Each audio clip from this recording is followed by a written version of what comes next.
Yo, what's going on, guys? It's Nick, and welcome back to another video where today is a little different.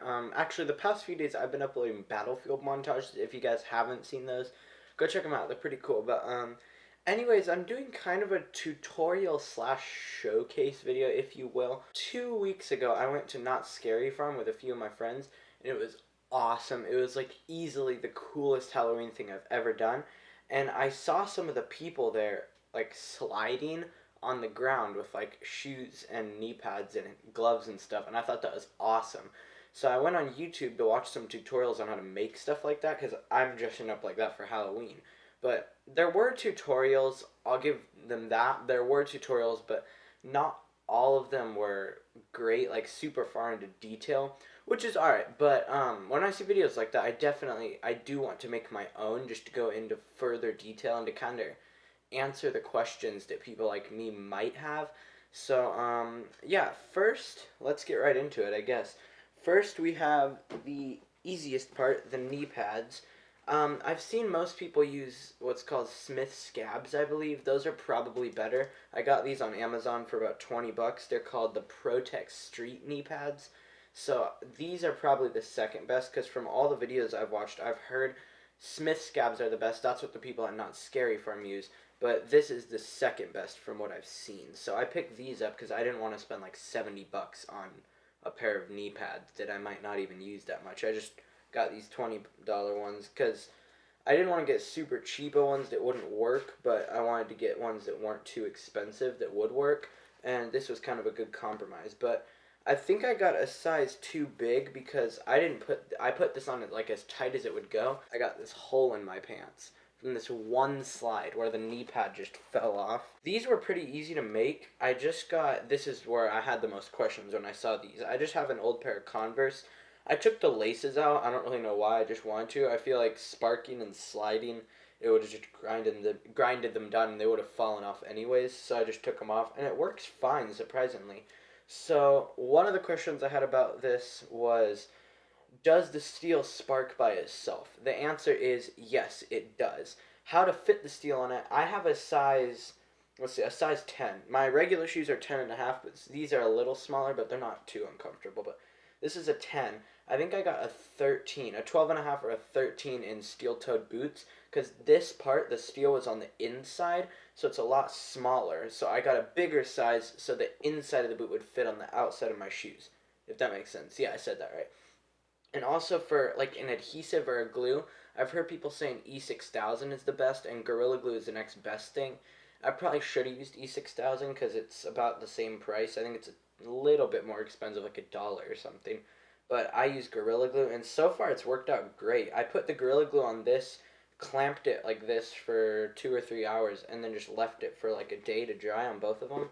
They have some use out of them, but then I just put Gorilla Tape and duct tape over this, and on the bottom, just sliding over and over, it grinds it down, just running and stuff, but then you just throw more on. So those are pretty easy. So from my experience, any steel-toed boot will work.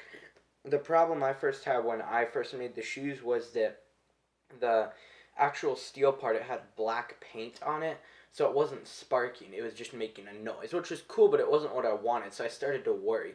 But as I slid more, the steel got like warmer and stuff, and the paint grinded down, and then it just started making showers of sparks. Yeah, like that. So, that was definitely pretty cool. So the shoes worked out good. You don't need anything on the shoes. You just have to have enough speed so when you slide, it sparks. In the street, in my experience, it works better in the street, but it does also work on the sidewalk too. But anyways, next up on the list is the final thing, which is gloves. Now, I'm going to be honest, I've seen many different variations of these, and it does get a little bit confusing, but I'm here to help you guys. I will also try to leave a link to all the parts I used to build this stuff in the description, like the knee pads, the shoes, and stuff, but I don't know I will be able to find everything. I'll leave the links to as many things as I can.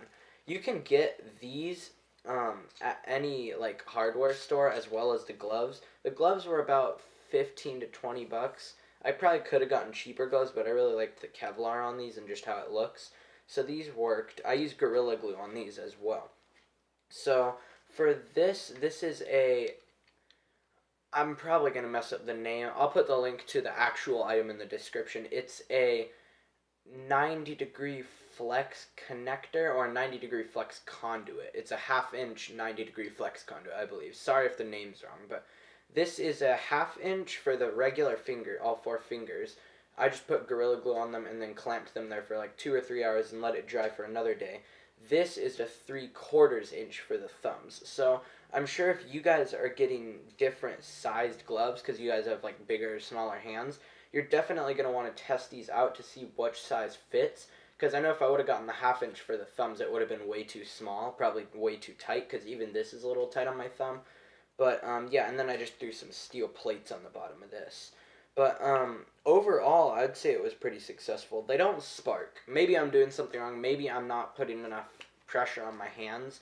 But they don't spark, but they make a really terrifying noise.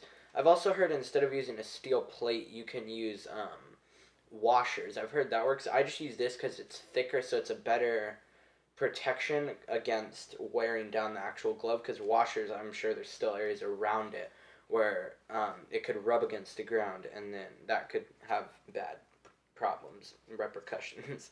But yeah, I think that's about it covering this video. I probably will do a video once I actually finish my costume, like on Halloween, scaring the crap out of people or something. But besides that, if you guys have any questions, please ask them in the description, in the comments below, and I will be responding to every single person. But how long is this? Has already been like 8 minutes. But anyways, thank you guys for watching this video. If you liked it, please like and subscribe for more content in the future, and I'll see all you guys in the next video. Peace.